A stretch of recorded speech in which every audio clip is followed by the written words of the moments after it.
ఓం శ్రీ గురు అమలానంద పాటల పండరీనాథ నిజ గురవే నమ. పరంపర గురువులకు వందనములు. మద్గురువర్యుల పాదపద్మములకు ద్వాదశ వందనములు చేస్తూ వారి గురు శ్రీ గురు చరణములు హృదయమందు నిలుపుకొని వారిచే విరచితమైనటువంటి పరిపూర్ణ రాజయోగి తత్వబోధిని అను గ్రంథములోని మరి మనము సాంఖ్య విచారణ ప్రకారముగా కైవల్య శరీర స్థితిని గూర్చి మనము వివరించుకుంటున్నాము. మనం ఇదివరకు పంచాకాశముల వలె జ్ఞానము, మనస్సు, బుద్ధి, చిత్త, అహంకారములు మరి వాటి యొక్క ఏకలక్షణముతో ఉన్నట్లయితే అంతఃకరణ బయలుగా ఉండడము ధర్మము, ఆకాశ ధర్మము బయలుగా ఉండడం అని తెలుసుకున్నాము. మరి ఆ విధంగానే ఇప్పుడు మరి నిర్విషయ సమానాదులు, నిర్విషయ అంతఃకరణ అని అక్కడ మనము జ్ఞానము, మనస్సు, బుద్ధి, చిత్త, అహంకారములను చెప్పుకున్నాము కదా. మరి ఇక్కడ నిర్విషయ సమానాదులు అని అంటే ఈ ప్రాణము, అపానము, వ్యానము, ఉదానము, సమానము అనేటువంటివి ఏవైతే ఉన్నావో మరి ఇవి ఆత్మరామత్వము, సమరసతత్వము, సిద్ధీశ్వర అఖిల లీనత్వము, సత్యజ్ఞాన అనంత పరతత్వము, సత్యజ్ఞాన అనంత పరత్వము, అంతర్భావ్య స్ఫూర్తి రాహిత్వం అనేటువంటి స్థితికి మరి పంచ ప్రాణాలు నిర్వేశయ సమానాదులుగా ఎలా మార్పు చెందుతాయి మన లోపట అనేటువంటి దాని గురించి గురుమూర్తి తెలియస్తున్నాడు, మనము తెలుసుకుంటున్నాము. మరి అలాగే నిర్విషయ సమానాదులు అంటే ప్రాణము, అపానము, వ్యానము, ఉదానము, సమానము అని పిలువబడే పంచ ప్రాణాలు. వీటిలో మొదటిది స్పర్శ తన్మాత్రం వలన కలిగినటువంటిది వ్యానము. ఇది సమిష్టి ప్రాణస్వరూపము. కాబట్టి ఇది తన స్వస్థితిలో ఉన్నప్పుడు, అనగా స్పర్శ తన్మాత్ర తన స్వస్థానములో ఉన్నప్పుడు దానిని వ్యానము అన్నారు. మరి ముఖ్య ప్రాణము లేక ప్రాణము సకల జీవోపాధులయందు, జలచరాలయందు, భూచరాలయందు, వృక్షజాలములయందు, అనగా పిపిలికాది బ్రహ్మ పర్యంతము ఈ ప్రాణము నిండి ఉన్నది. కాబట్టి చెల్లించుట ప్రాణధర్మము, చేర్చుట కర్మము. అంటే అచటి వాసన ఇచటకు, ఇచటి వాసన అచటకు, అంటే పిండాండము నుంచి బ్రహ్మాండమునకు, బ్రహ్మాండము నుంచి పిండాండమునకు దీది చేర్చే అటువంటి లక్షణము దీనికి కలిగి ఉన్నది. కాబట్టి దాని పని కర్మము, చేర్చడమే కర్మము. కాబట్టి దానికి సువాసన, దుర్వాసన అనే లక్షణము దానికి లేదు. వాసనలు వాయువును ఆశ్రయిస్తాయి కానీ వాయువు వాటి వద్దకు వెళ్ళదు. మామూలుగా అన్ని గ్రామాల యందలి ప్రాణులకు అది సమానంగా ఉచ్ఛ్వాస నిశ్వాసములనిచ్చి తోడ్పడుతుంది. మరి ఈ గ్రామం వారికి తక్కువ, ఆ గ్రామం వారికి ఎక్కువ, నాది నీది అనేటువంటి యొక్క భేదము ఆ యొక్క ముఖ్య ప్రాణస్వరూపమగు వ్యానమునకు అందరూ ఒక్కటే. కాబట్టి ఒకే భావముతో అందరికీ సమభావనతో వాసనలు అందజేయడం వలన దానికి సమరసత్వము అభినది అని అన్నారు. వ్యానము సమరసత్వముగా మారిపోయింది. అంటే దీనికి ఆకాశానికి అందరూ సమానమే, భేదము లేదు. ఆత్మ ఏ తత్వము ఉంటుందో అట్లే సమతత్వముతో ఉంటుంది ఈ సమాన వాయువు. కాబట్టి దానిని ఏమన్నారంటే ఆత్మరామస్థితి దీనికి అభింది అని అన్నారు. చేరుకుంటుంది ఆ లక్షణానికి అది చేరుకున్నట్లయితే సమవాయు పద్ధతి. ఎందుకంటే అది కర్మ అనేటువంటిది సమాన పద్ధతిలో అది ఉన్నప్పుడు దానికి అట్లా మనం ఉన్నట్లయితే దాన్ని ఏమన్నారు అంటే ఆత్మరామస్థితికి చేరుకుంటాము అని చెప్పినారు. తర్వాత సమరసత్వమునకు రూపము అనేది అగ్నితత్వము వచ్చి చేరితే అన్ని ఉపాధులకు రూపము కల్పితమగును.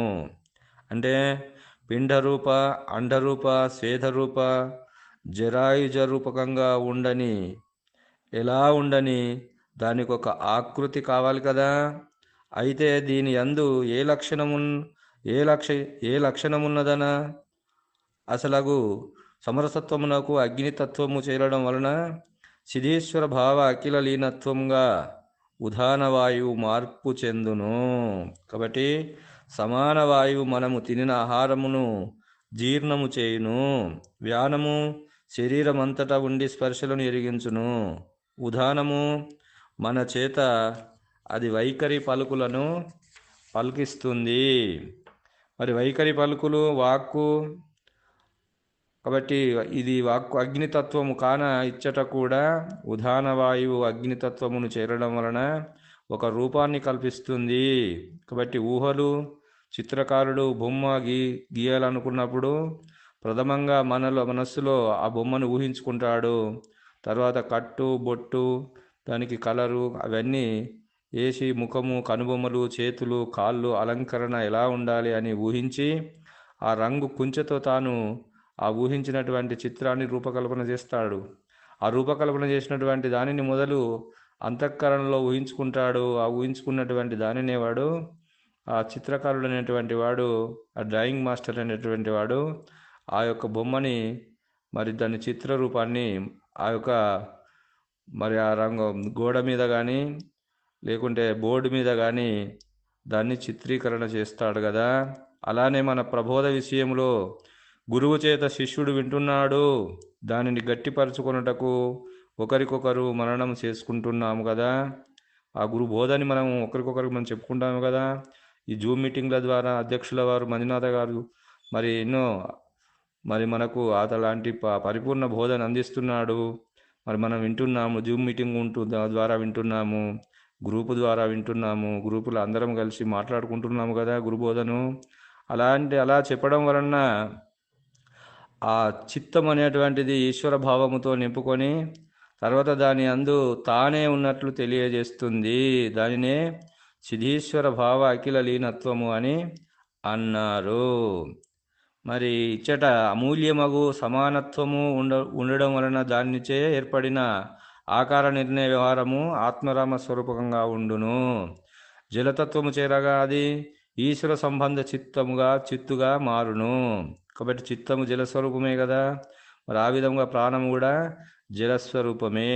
కాబట్టి అంతటికీ ఆధార స్వరూపమే నేను అనుభవానికి అది లీనమగును. దాన్నే సిద్ధీశ్వర భావ అఖిల లీనత్వము అన్నారు. మనము శ్వాస 12 అంగుళాలు తీసుకొని 24 అంగుళాలు వదిలినాము. మాట్లాడిన మాట ఆ వాయువులోనే కలిసినది కదా. సంకల్పముతో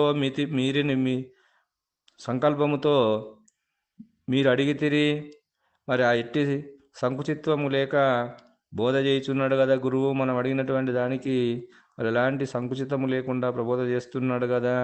మరి ఇది అఖండ భావనతో వస్తువుల మూలమును గ్రహించి తత్వము తెలుపుట జరుగుచున్నది. కాన చెప్పేవాడు ఈశ్వరుడు, వినేవాడు జీవుడు. చెప్పడం చిత్తు అనే అంతఃకరణ ద్వారా ఈ ప్రబోధ జరుగుతుంది. కాన ఈశ్వర భావయుక్తమై చైతన్యము గలవాడై అఖిలమునకు అనగా అందరకు సమానముగా బోధ చెప్పడము జరుగుతుండడం వలన ఉదాన మూలకంగా జరుగుతున్నది. ఉదాన వాయువు అనేటువంటి దాని వలననే మరి జరుగుతున్నది. కాబట్టి ఉదాన వాయువే మనల్ని పలికిస్తుంది, అది వాక్కు ద్వారా పలికిస్తుంది. కాబట్టి ఆ ఉదానం యొక్క లక్షణము చే వాక్యాలను మరి మనం పదమునకు రూపమిచ్చి బెల్లము అను పదము వాడగానే మరి పండుగ నాడు చేసుకునే బొబ్బట్లలో వాడే తీపి పదార్థము అని బోధపడుచున్నది కదా. బెల్లం అంటే అరిసెలు లేకుంటే ఆ బెల్లంతో తీపి చేసినటువంటి పదార్థాలు మనకు జ్ఞాపకం వస్తాయి కదా.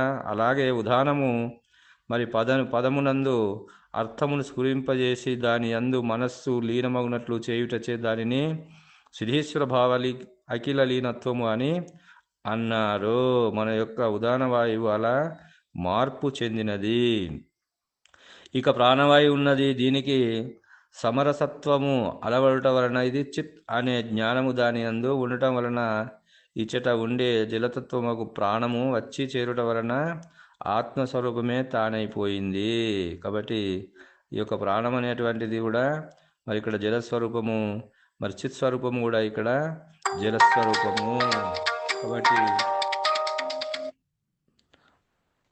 అలాంటి ఆ జలస్వరూపం అనేటువంటిది ప్రాణము వచ్చి చేరుట వలన ఆత్మస్వరూపమే తానైపోయింది. కాబట్టి ఆత్మ సత్యజ్ఞాన అనంతం స్వరూపం కదా. తానే ఆ బ్రహ్మను అనే భావము భావించుటచే ఆ బ్రహ్మతత్వము అందరినీ ఏకరూపముగా చూచును. కాన ఈ ప్రాణవాయువునకు సత్యజ్ఞాన అనంత పరత్వము అభినది అని మనకు పెద్దలు నిర్ణయం చేసి చెప్పినారు. అంటే ఇక్కడ ఏమైపోయింది, ప్రాణస్వరూపమైనటువంటిది శిస్వరూపముతో రెండు కలిసినటువంటిది అది ఆత్మస్వరూపమే. కాబట్టి మరి ఇక్కడ మనకు ఏదైతే చెప్తుందో మనకు సత్యజ్ఞానం అనంతం బ్రహ్మ అనేటువంటిది, మరి అదొక ఆ ఉపనిషత్తులో ఉన్నటువంటి వాక్యాన్ని మనకు ఇక్కడ తెలియజేస్తున్నాడు. కాబట్టి దీనిని ఇప్పుడు ప్రాణవాయువు అని కాక సత్యజ్ఞానానంత పరత్వము అని కూడా పిలువవచ్చును. మరి అపాన వాయువునందు సమరసత్వమును మనము ఈ ముచ్చట వలన మన యందు అది ఉండదు, కానీ బయటకు వెళ్ళే లక్షణము కలది కాన. అనగా పానము చేయదగినది అపానము కదా, పానము చేయదగినది అపానము కదా. మరి అది ఇతరులకు అపకారము చేయునా అంటే అట్లు చేయదు. మనం వదిలిన అపాన రూపమగు బొగ్గు పులుసు వాయువును వృక్షాదులు స్వీకరించి ప్రాణవాయువును వాటి అపాన రూపముగా వదులును. దానివి మనం స్వీకరిస్తున్నాము, లోన లేక బయట అయితేనేమి. దీని అందలి గంధ తన్మాత్ర నిర్విషయమగుటచే అది అంతర్భావ్య స్ఫూర్తి రాహిత్వము అనేటువంటిది ఏర్పడినది. కాబట్టి లోన చైతన్యము అది భావ్య చైతన్యము అని వేరే స్ఫూర్తి లేక ఉంటుంది. కాబట్టి దానిని ఏమన్నారంటే మనకి ఇక్కడ అంతర్భావ్య స్ఫూర్తి రాహిత్యం అని చెప్పినారు. కాబట్టి ఈ విధముగా మనకి ఇక్కడ ఈ సమానాదులు ఏవైతే ఉన్నాయో నిర్విషయ సమానాదులు అనేటువంటివి ఇవి ఈ విధముగా మార్పు చెందినాయని మనము తెలుసుకోవాలి. ఇంతటితో ఈ భావాన్ని ముగిస్తున్నాను. జై బలో సద్గురు ప్రభు మహారాజుకు జై. సర్వం సద్గురార్పణం.